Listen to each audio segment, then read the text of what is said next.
Hi everyone, I'm Tara and this is Loving Ocean Tarot. Welcome if this is your first time here, and welcome back if you have been here before. Today I am here to do a flip through of one of the strangest and most interesting tarot decks I own, and that is the Lost Tarot of Nostradamus.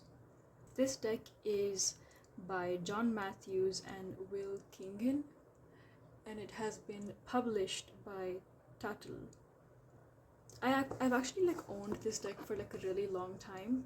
I bought it in around 5 years ago now, and it really did not connect with me when I first bought it, but I've sort of come around and I've begun to really appreciate this deck and the role it plays in my collection.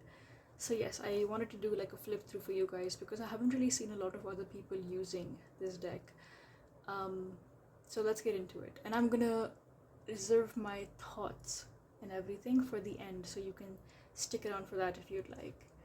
So it comes in this, it's a pretty hefty, it's a big box, it's kind of thin. It says the Lost Tarot of Nostradamus on here with some of the cards, and then this is the back of the box. You can pause the video and read that if you'd like. But yeah, it comes in a pretty big box, and most of that is because of the book, which is also quite big. That's a real book. Most tarot decks come with a pretty small guidebook to go with it, and this one has a pretty, yeah, it's like a notebook almost, that kind of size. And I think that's because not only does it come with the typical the meanings of each card, but it also comes with a fairly detailed introduction about Nostradamus himself, and also about how this deck came into being, how the people that made this deck were able to take the images Nostradamus made and turn it into a tarot deck. I'm just gonna show you what the descriptions or the interpretations for the cards look like, because they're quite different. Because not only do you have this interpretation here, but you also have a history of the card itself and the figure in the card. And each card is also accompanied, the interpretation for each card is also accompanied by a couplet, a little piece of a poem, based on the original writing that Nostradamus had. So that's the guidebook, and we're gonna go into the cards now. As you can see, this deck comes with two kind of pockets, or niches where they put the card deck. And so as you I just mentioned that I've owned this deck for quite some time, so I've had to just put it all together again, just for the sake of this video. But I actually like doing that. I like rearranging my decks. I feel it kind of almost re-energizes them and cleanses them in a way to reorganize them into the place they had when they first came. So yeah, this is the deck. A lot of the names are different, so I'm gonna show them to you for quite some time so you can get a full idea of them. Of course, you're free to pause your screen to take a longer look at any of the cards. So the first card is the Fool.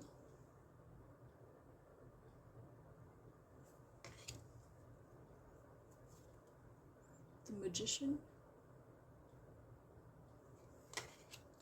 Oh, also feel free to mute the video if you'd like to have a silent flip through. But I'm gonna be reading out the names of the names of the cards, because they're quite different from a regular Rider-Waite-Smith deck. Then we have the Papess, which is usually the High Priestess in the RWS. We have the Empress. Then we have the Emperor. The Hierophant.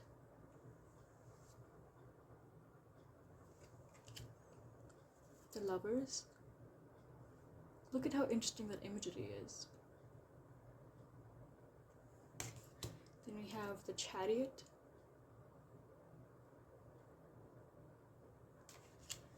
Justice. So in the RWS, Justice usually is the 11th card and the Strength card is number 8, but here Justice is the number 8 card. Then we have the Hermit,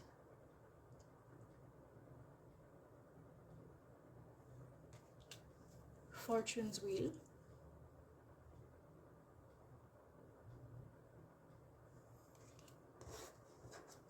Fortitude.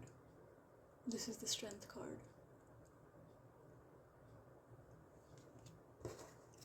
The Hanged Man.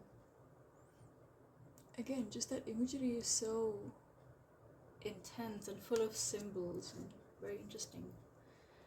Death.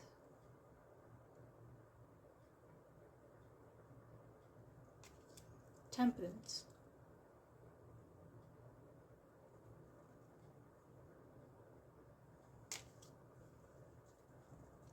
The Devil.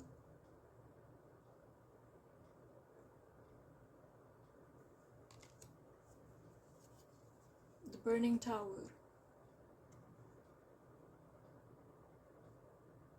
Or just the tower in RWS. The Star.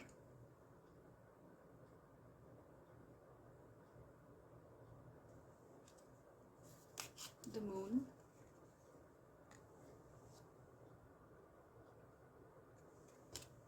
The Sun.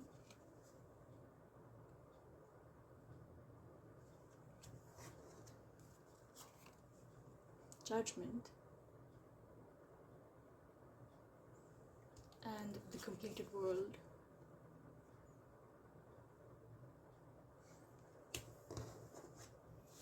Oh, and before I continue, I also forgot to mention this is the back of the deck. I like the backing quite a lot. And it's also fully reversible, so that's nice. I always love a deck that's fully reversible. Yeah. And now we're going to get into the minor arcana. So the swords in this deck is the stars. So it doesn't say stars on here, but you can see the symbol on top of the card here. So this is the 1 of stars, or the Ace of Stars. The 2 of Stars.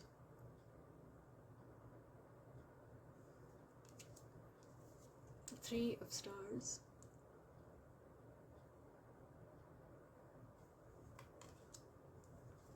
The 4 of Stars.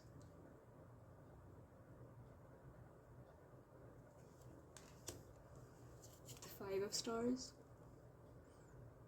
I think you might be already figuring out by now, but the images are quite different from the regular RWS. Then we have the 6 of Stars.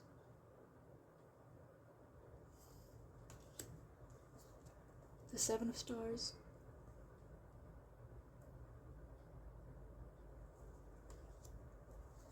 Eight of Stars.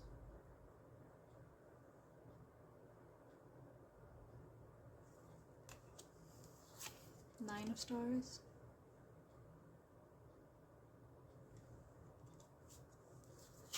Ten of Stars.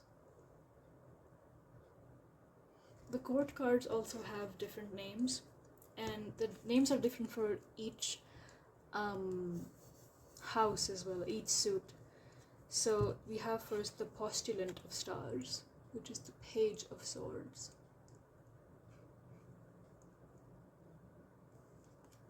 Then we have the, did I mess this up? Yeah, wait, sorry.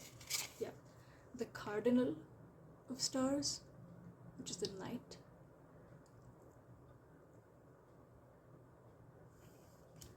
Then we have the Abbess of Stars, which is the Queen. And then we have the Pope of Stars, which is the King. The next suit we have is the Wands, and in this deck it is denoted by the Sun. So we have the One of Suns, which is the Ace of Suns or the Ace of Wands. Two of Suns.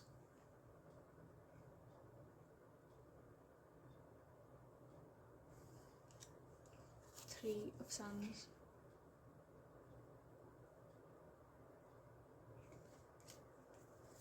Four of Suns.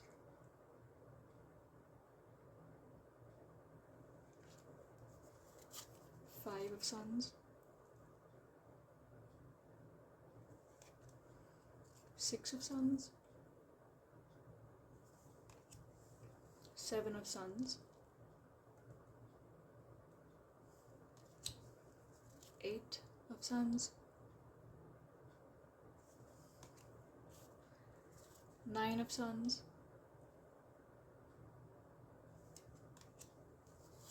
10 of Suns. Then we have the Page of Suns, which is of course the Page of Wands. The name is the same here. Then we have the Knight of Suns, again the same name. The Lady of Suns, which is the Queen. And the Prince of Suns, which is the King. The next suit is Moons, and that is the cups in the regular RWS. So we have the Ace of Cups or the One of Moons.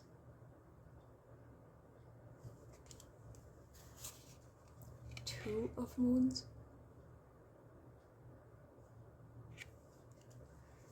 Three of Moons.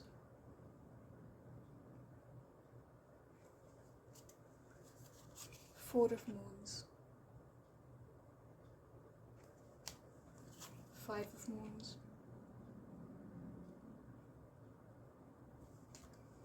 Six of Moons.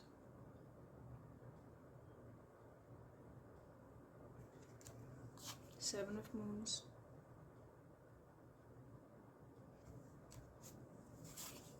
Eight of Moons.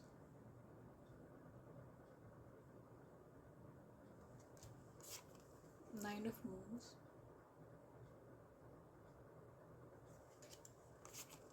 10 of Moons. Then we have the Neophyte of Moons, which is the Page of Cups. The Initiate of Moons, or the Knight of Cups. The Prophetess of Moons, or the Queen of Cups. The Master of Moons, or the King of Cups. Then finally the last suit is the Spheres, which is the Pentacles in the Rider-Waite system. So we start off with the One of Spheres, which is the Ace of Pentacles, or Ace of Coins sometimes. Then we have the Two of Spheres,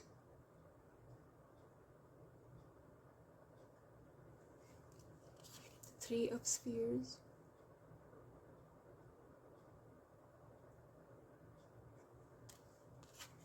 the Four of Spheres,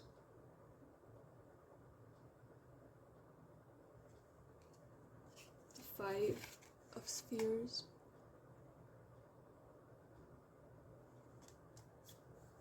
the Six of Spheres, the Seven of Spheres,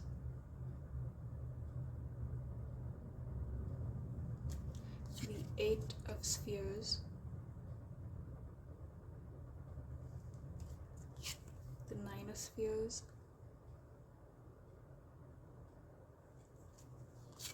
the 10 of Spheres. Then we have the Apprentice of Spheres, which is the Page of Pentacles. The Astrologer of Spheres, which is the Knight.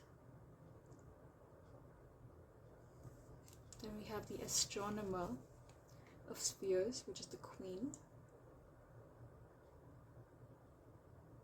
Sorry, I moved my camera. And then finally we have the Alchemist of Spheres, which is the King of Pentacles.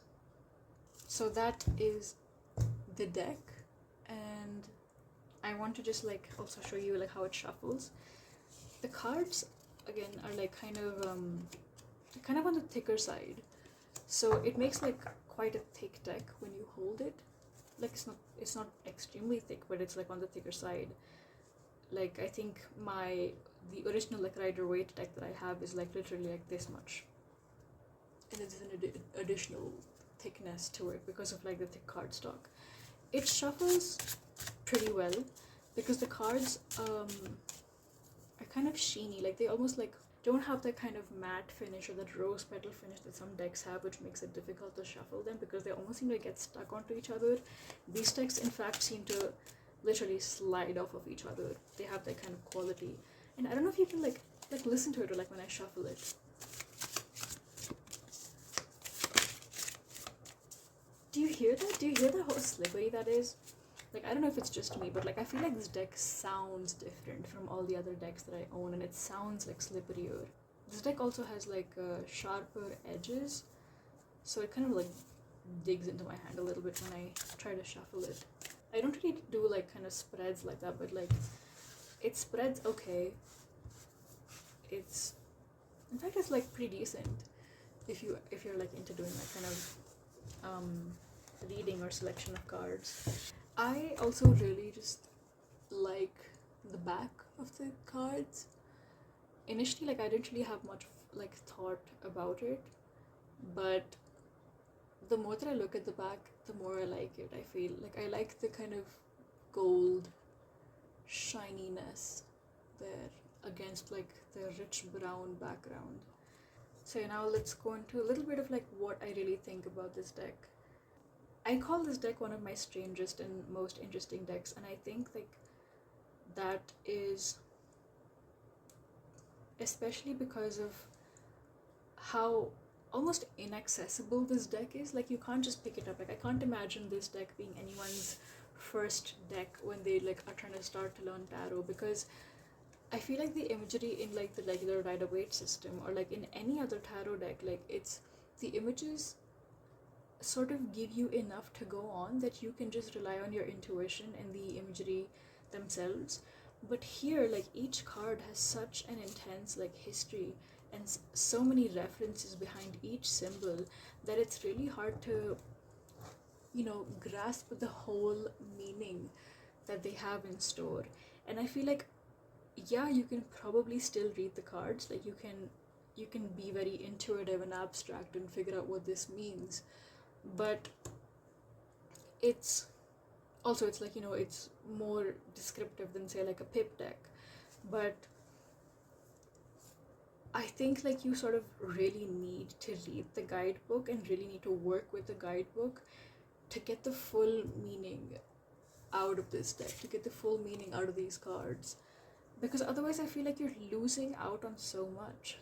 Like there's so much knowledge that goes behind each symbol. There's so many astrological references, astronomical references, historical references, religious references, philosophical references. And actually, let me just like read the description for this card just so we can get an idea of like how it really works, you know, like how what kind of interpretations do you get in this deck. So yeah, that is the Three of Stars. So let's see. Yeah, so the Three of Stars, it starts off with a couplet, and the couplet says, "Rule and law will be raised up under Venus. Saturn will have empire over Jupiter." Yeah, let me just go ahead and read the rest of this. So the light of stars pierces the heart in the same way that swords do in the traditional tarot imagery. This probably emerged from Christian iconography. The seven swords pierce the heart of the Virgin Mary, each marking one of the sorrows or wounds associated with key moments in the life of Christ and culminating in the crucifixion. Here represented in the starkest of Nostradamus images, which shows a simple cross and two arrows falling away from it. This is certainly responsible for the card's association with sorrow. There is an astrological influence from Saturn, the dark and gloomy planet of age and disillusion, and this completes the picture. You can sort of see immediately how there's like so much just history and there's so many references basically to like a lot of different things. And I even want to just like read, like let's look at the Abbess of Stars, which is like the Queen of Swords, right? So in the Court of Stars, the Abbess is queen. Nostradamus' universal vision is embodied by Abbess Hildegard of Bingen. In her time, 1098 to 1179, she was a teacher, a musician, a composer, an artist, and an expert doctor and herbalist, as well as a visionary whose perception equaled that of Nostradamus himself. He may well have known her writings. Born to a noble family, she was the youngest of 10 children and was sickly from birth. Around the age of 14, she was given to the church and became a cloistered nun. She received visions from a very early age which made her famous. By the time she was 40, she had begun to write books. She also painted extraordinary images to accompany her words, depicting herself as a figure clothed in flames, a symbol of her radiant connection with God. Her music, radiant as her words, is filled with light, making her a very appropriate figure to represent the Queen of Stars. In the image, I don't have the card out right now, but if you remember that, let me just actually bring it out so I can show you. Yeah. In the image, the Abbess of Stars looks down at us from a starry vault. She can be a stern judge and a fierce critic, but her wisdom shines through everything she says or does, and as such she is shrewd and a perceptive ally on the journey through life. Her presence in a reading calls us to take stock of where we are and what we truly desire. Whatever we think we have asked, there may be a deeper meaning beneath the more superficial question. So do you see what I'm saying? Like, there is just so much history, literally, like there's so many references to very real people that existed, and why there's like a reason behind why they've been selected to represent a certain figure in the tarot. And I think that's something that I haven't really seen being done in tarot before. And you have this for literally like every court card. You have some like a person that represents that. And it's just so interesting to like read through it. But that also like if you're just reading this by yourself for the first time, how will you know who this represents? There is a very low likelihood of you knowing which person each court card or each card even represents, because even the major arcana, they have like a lot of references to real people, which is so incredible and so interesting.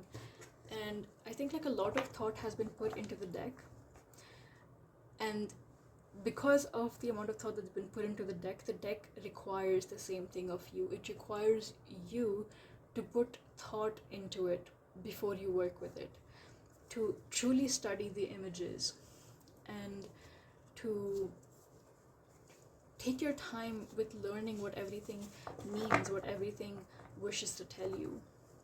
So even I've had this deck for over 4 years now, and I still haven't read every page of this guidebook, because I think I just didn't connect with the deck when I first got it. I was extremely interested, and then I did some readings and I tried to figure out the guidebook, and somehow it just didn't really resonate with me. But right now I'm gravitating towards this deck more and more, and I think it's because you buy certain things when it's almost like a message from the future, right? It's like you're going to need this deck later on, or you're going to be interested in this later on, and that's why you sort of purchase it and keep it with you, keep it safely until it's time for you to actually use it. I remember recently I was doing this practice almost to get to know my decks better, in my collection, all my tarot decks, and I basically was sort of writing down what I think their personalities are. Suppose if we were in a friend group, what role would each tarot deck sort of play? And while I was trying to figure out what this deck meant, I got this energy of somebody who's just so very simultaneously very comfortable in their differences, but also really longs to be understood. And I think this is a deck that longs to be understood. And I remember earlier I was talking about how so much thought has been put into this deck, and this deck requires that much thought from you as well, like in return. And I think that's so true, because that is in line with how I kind of perceive this deck, as having this energy of wanting to be understood. It's like a person who is completely okay with being different, but likes when people can get past this invisible boundary that separates them from everybody else, and so that they can actually be known, because they want to be known at the end of the day. So yeah, that is this deck, and that is my review of this deck, and also the flip through. I feel like I could talk about this deck for ages, but I'm gonna keep like babbling on and on if I don't like tell myself to just stop the video. So before I get to that point, I'm gonna say let's stop this here. Thank you so much for watching. Let me know in the comments what you think of this deck, if you think that it is interesting or weird, or maybe you think it's completely normal. Like, who knows, maybe you're like, hey Tara, this is like the easiest deck to understand, I don't know what you're on about. Let me know that too, because I would love to know what you think. And like the video if you liked it, and subscribe if you'd like to see more. I make pick a card videos, I make videos which are messages for the general collective, and I talk about my tarot and oracle decks.